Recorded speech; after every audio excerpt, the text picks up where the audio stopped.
Hello, and welcome to Between the Rows.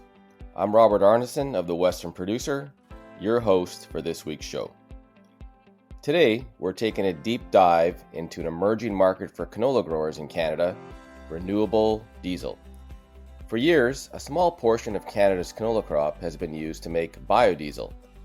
But now, Imperial Oil, Federated Co-op, and other players are planning to build refineries that produce renewable diesel from canola oil, animal fat, and other feedstocks. Renewable diesel plants have already been built or will soon be constructed in the US, Europe, and elsewhere, creating a new market that will require millions of tons of canola every year. This is all happening because governments around the globe are encouraging or mandating the use of low-carbon fuels to reduce emissions from planes, trains, and automobiles.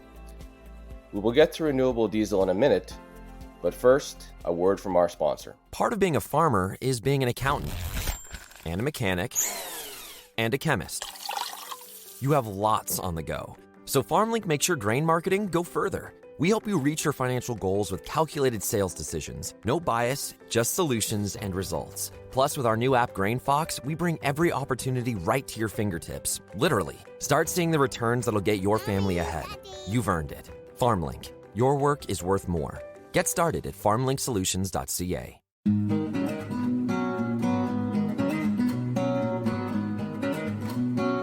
Before we dive into the topic of renewable diesel, we should probably explain how it's different from biodiesel. Earlier this year, I spoke with Doug Cole of True North Renewable Fuels, a company based in Calgary. Doug provided this definition of renewable diesel. So biodiesel was kind of the first generation of a green distillate fuel. And it was made by taking animal fats or canola oil and reacting it with methanol. And that made a product called methyl ester. And think of methyl ester as being like diesel fuel laced with oxygen. And there's some limitations when you do that, limitations in winter use. It tends to degrade pretty quickly, and there's blending limits with it. Renewable, on the other hand, we take the same feedstock, but we react it with hydrogen. And it produces hydrocarbons just like diesel or jet fuel. But it doesn't have that same limitation. But because it's a biosource, then it's a low-carbon fuel, because the CO2 that gets produced when you combust the fuel goes back in and gets photosynthesized by the plant into the oil again, into the oil that the plant produces. So it's a low-carbon fuel, but it's much more like a regular fossil fuel from your engine's point of view.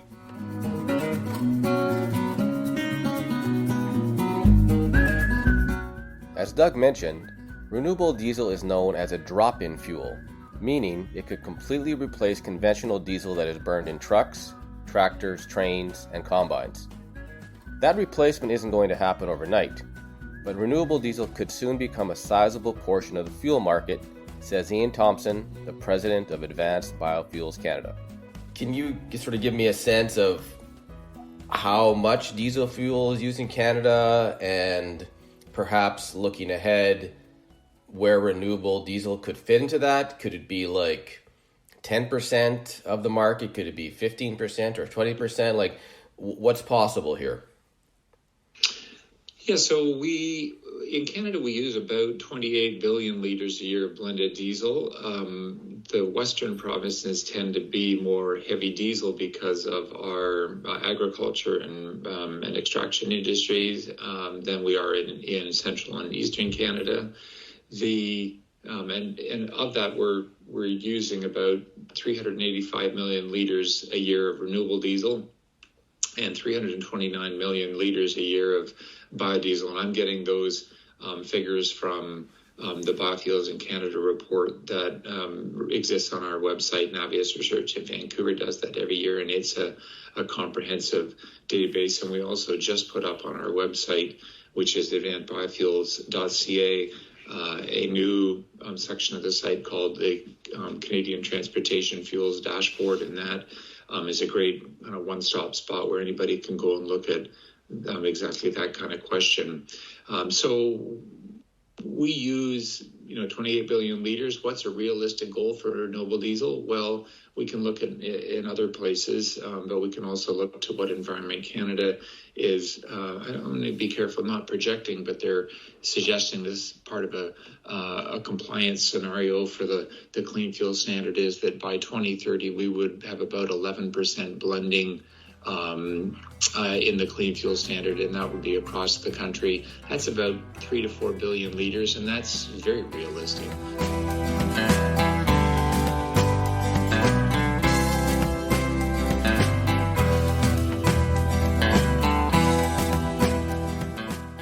The market share of renewable diesel should grow in the next decade due to government mandates around low-carbon fuels. One mandate is Canada's Clean Fuel Standard, a national program that is expected to take effect at the end of 2022. Sean Pratt, a reporter with the Western Producer, has written about the standard and what it could mean for Canada's canola industry. Sean spoke with me from his home in Saskatoon. Hey Sean, thanks for coming on Between the Rows. I appreciate it. Hey, no worries. So last winter, you wrote a story for the Western Producer, and the headline of the story was Clean Fuel Standard Promises Canola Boom.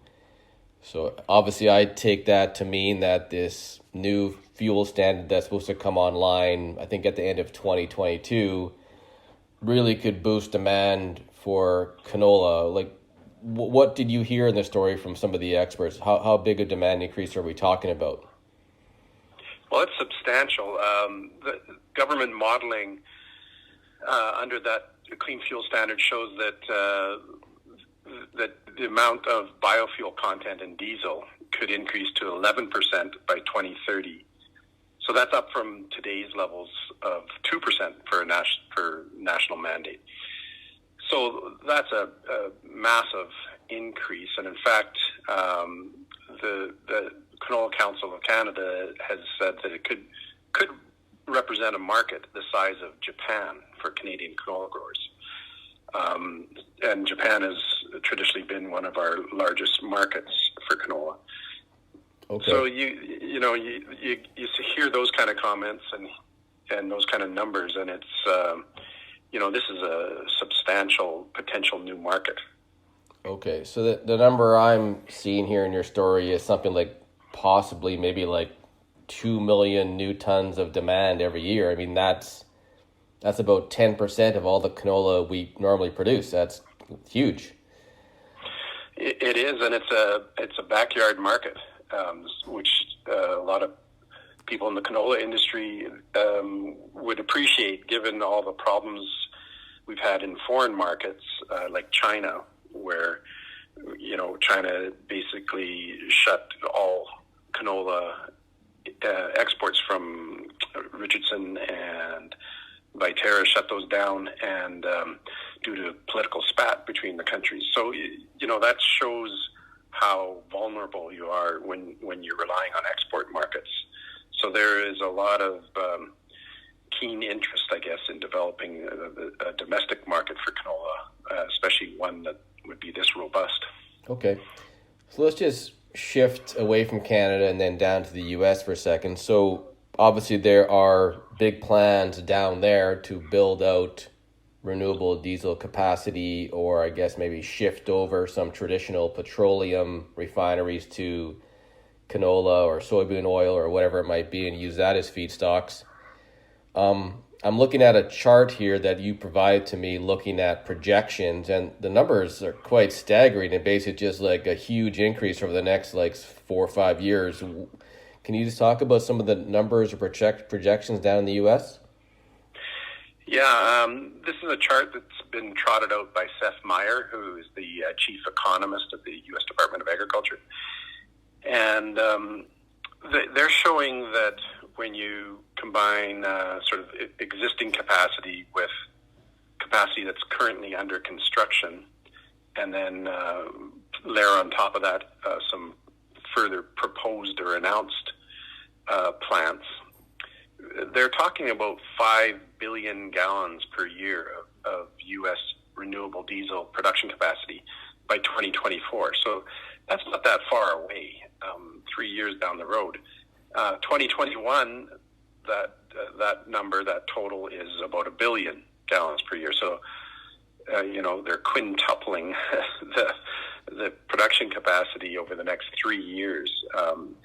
And Meyer was saying that one thing to keep in mind about this is that these plants are going to be built by the big oil companies. They're going to put them attach them to the existing refineries that they have. And he noted that changes the whole political dynamic about their opposition to biodiesel and renewable diesel. So suddenly they'll be on board with it rather than opposing it, and that is a big deal south of the border. Right. Just to jump in here for a second. So the point being is that before there was sort of this tension between the traditional petroleum industry and the ethanol biofuel sector, that they didn't really get along. But what you suggest, turns out to be a real shift. That's a big change, as you noted. Yeah, in the past they've seen the industry as sort of cannibalizing their sales, but now they would, since they would own a lot of these plants, they would be seeing it as an ally and an industry that they would like to support. That was Sean Pratt, a reporter with the Western Producer in Saskatoon. One massive opportunity for renewable diesel is aviation fuel, a global market worth more than $400 billion annually. David Bressler, a professor at the University of Alberta, has helped develop technologies to convert animal fat and vegetable oils to jet fuel. He said batteries and electric power may make sense for automobiles, but renewable fuels are a better fit for planes, ships, and trains. I spoke with David in late September. When you look at road transport, there's options that people are trying to develop. So you're looking at things like electrification, hydrogen cars are always being discussed and under development. But really, the primary option for a traditional combustion engine is still going to be the biofuels themselves. So that's kind of what's happening in that space. But when you look at some of the other transportation fuels, primarily being marine, aviation, and rail, electrifying those on long-distance transports is a much bigger obstacle and isn't seen in the next while, especially aviation, that, when they build or buy a plane, it's hundreds of millions of dollars. Those engines are expected to run for 35 years to recoup the investment in them. They can't really drop all the engines off the planes and retrofit them immediately to do something else. So the aviation industry especially is desperately looking for ways to reduce its carbon footprint, and the kind of biojet is one of the key opportunities there. Okay. So can you just give me an example of how much emission reductions could be achieved with a renewable or sustainable aviation fuel? Like, are we talking 50% reductions or higher? Or? Well, there's 8 pathways that have been certified so far, going through the different regulatory systems globally, and they range on what they reduce. But some of them, like the one we're working on here at U of A, it's been benchmarked out at about a 85% reduction, and then some of the other ones are a little bit higher, a little bit lower than that in terms of percentage reductions. But I can't speak to them exactly. Okay, so in terms of feedstocks to produce the renewable fuel, are we talking about mostly animal fat, oilseed crops like canola, or what are some of the potential feedstocks or major feedstocks for your process and the other processes being developed? Well, and really there's 3 options here. There's the immediate best, there's available and okay, and then there's long-term. So the immediate best, at least for technologies like ours, is looking at, their animal rendering greases, etc., the more contaminated oils. Primarily they're lower cost, and some of the technologies like ours are pretty robust converting them, so it's no problem. So you want cheap and readily available. The issue becomes getting very, very large global scale volumes. There's a limited amount of that. The next up the list, which is immediately available and okay, I would say, is things like off-grade canola. You don't want to get into the food ecosystem. You want to avoid food versus fuel. But there's lots of lipids traded, or oils and fats traded in the marketplace that are not really in that food-grade window. If you have a bad year in the Peace Country here in Alberta and they're not top-grade canola, this gives another opportunity to move down that space and do the volumes. And then the third option that's out there is under development, is more of the single-cell algal stuff. There's companies in Canada and the U.S. that are moving this technology forward. It's a few years out, but you're looking at large-scale fermenters or raceway ponds that convert sunlight into oils and fats that are up to 70-80% of the cell mass. So that gives you, a direct way of using non-productive land to produce a bunch of oils and fats for industrial use. So just to reiterate what you just said there, so in the shorter term, animal fats, oilseed crops that are not really suitable for food grade, but like looking ahead 40, 50 years, we'd like to move beyond that.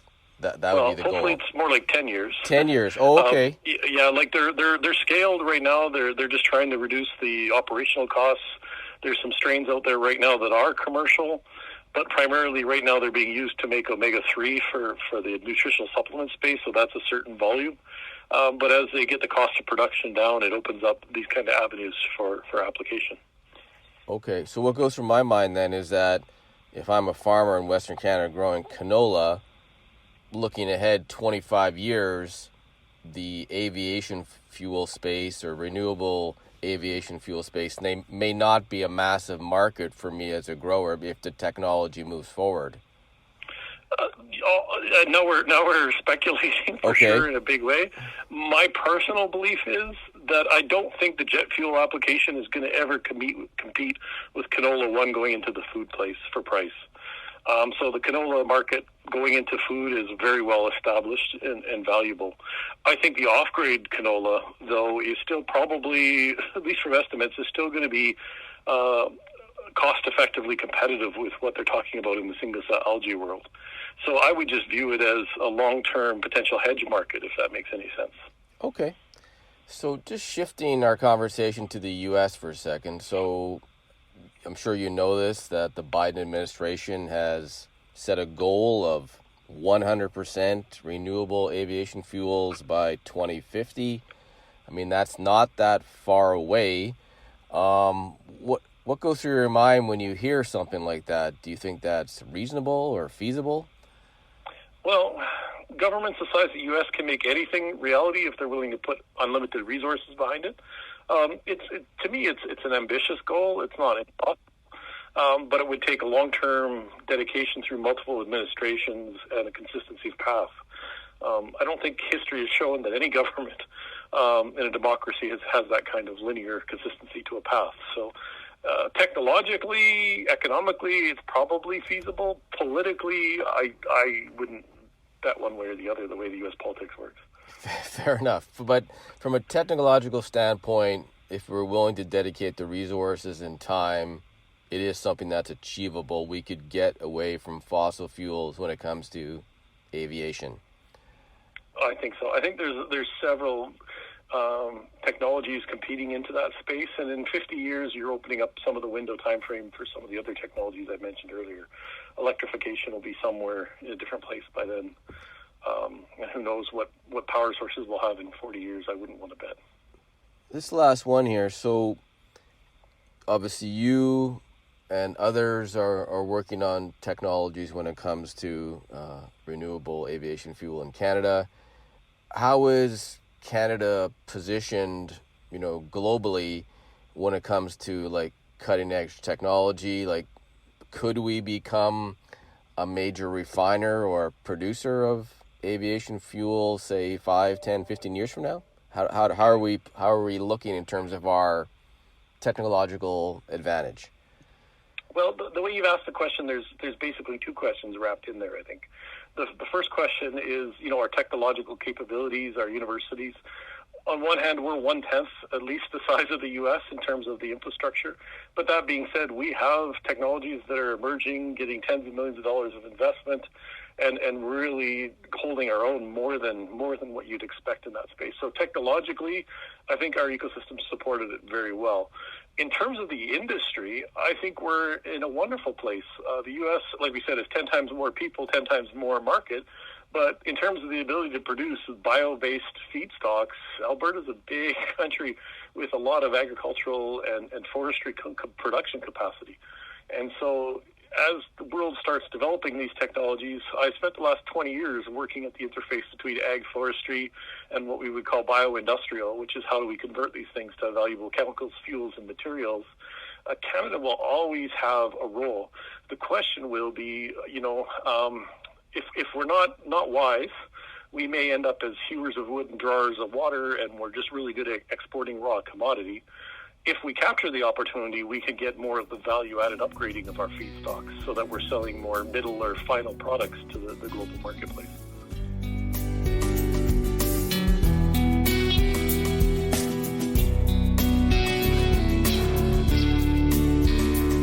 You've been listening to David Bressler, a University of Alberta professor who studies sustainable aviation fuel. That's it for this week's show. I'm Robert Arnason of the Western Producer. Thanks for listening. If you'd like to learn more about renewable diesel, check out our YouTube channel. Just go to YouTube and search for Between the Rows podcast, and you'll find our renewable diesel video.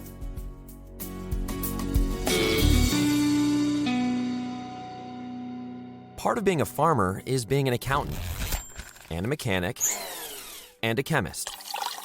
You have lots on the go. So FarmLink makes your grain marketing go further. We help you reach your financial goals with calculated sales decisions. No bias, just solutions and results. Plus, with our new app GrainFox, we bring every opportunity right to your fingertips. Literally. Start seeing the returns that'll get your family ahead. You've earned it. FarmLink. Your work is worth more. Get started at farmlinksolutions.ca.